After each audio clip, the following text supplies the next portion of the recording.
cours sur comment on doit vraiment agir au niveau du préscolaire, au niveau de la maternelle. Dans votre intervention, vous avez insisté là-dessus. Je prends juste le temps de vous dire que j'ai pris le temps, c'était au tout début de la semaine consacrée à la persévérance scolaire, on était en février.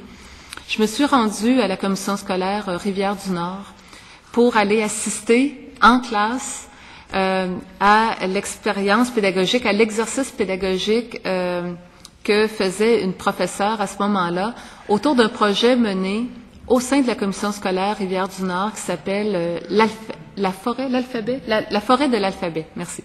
La forêt de l'alphabet. C'est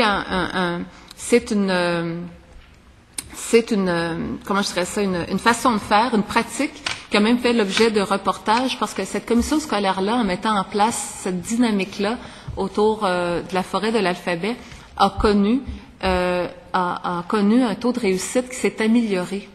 Et qu'est-ce qui fait l'objet d'un débat? Vous avez tous les tenants de ceux qui disent le préscolaire doit servir beaucoup à développer la socialisation chez les enfants, mais ce n'est pas l'étape qui devrait être consacrée à de l'apprentissage. Je résume ça dans mes mots, hein. Moi, je suis pas une spécialiste, là. Puis vous en avez d'autres qui disent, ben non, même autour de la socialisation, puis autour du fait que les choses peuvent être faites sous un mode ludique, on peut commencer dès la maternelle à faire en sorte que les enfants apprennent leurs lettres, maîtrisent le phonème, maîtrisent quel est le son qui doit être associé à la lettre et qui sont capables de faire ça, d'apprendre, j'ai envie de dire d'apprendre, même s'ils sont à la maternelle, ils sont capables d'apprendre sans abandonner le fait que c'est dans un contexte où il se fait de la socialisation puis où c'est dans un mode ludique. Et moi, honnêtement, j'étais dans la classe de maternelle.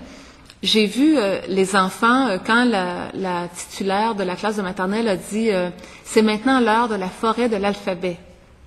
Wow! Ils sont tous assis en rond, vraiment excités, contents.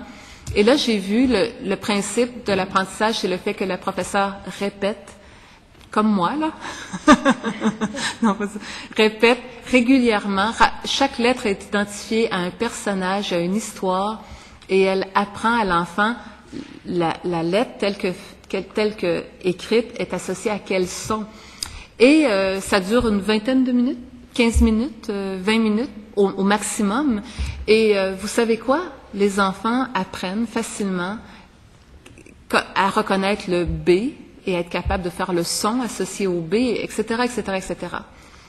Moi, je me suis dit que j'ai trouvé que l'expérience faite est vraiment intéressante et ça m'a convaincue de l'importance à accorder à l'apprentissage de la lecture et toutes ces recommandations faites, notamment par la CSQ, sur le fait qu'il faut prendre une approche où on ne doit pas se gêner de dire que la lettre doit être associée à un son et que ça, c'est une base.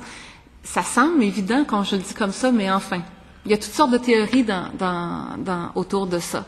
Mais vraiment, je tiens juste à vous dire que l'expérience terrain, je saluer les gens de la commission scolaire Rivière-du-Nord et je pense entre autres à M. Marc Saint-Pierre qui est un directeur à la commission scolaire consacré à la réussite et qui a beaucoup travaillé à faire accepter qu'on devait tenter l'implantation de la forêt de l'alphabet, qui a réussi puis qui est capable aujourd'hui de démontrer qu'il y a des résultats. Je voulais juste mettre cette expérience en lumière en disant si on n'est pas capable de combattre toutes les idéologies qui peuvent régner, et c'est peut-être correct comme ça.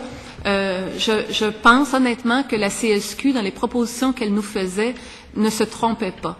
Et moi, j'aspire vraiment à ce que les travaux de ce comité fassent en sorte que, oui, pour la prochaine année scolaire, on soit capable de donner les bons ajustements et que tout soit mis en place vraiment pour favoriser l'apprentissage de la lecture de façon très, très précoce. Et oui, vous aviez raison de dire que c'est associé.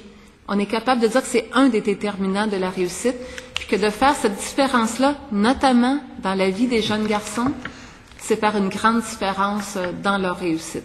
Donc, je veux saluer nos partenaires de la CSQ, leur dire encore au nom du ministère notre volonté de contribuer aux travaux de ce comité pour l'apprentissage de la lecture. Merci beaucoup, Madame la ministre. Nous poursuivons.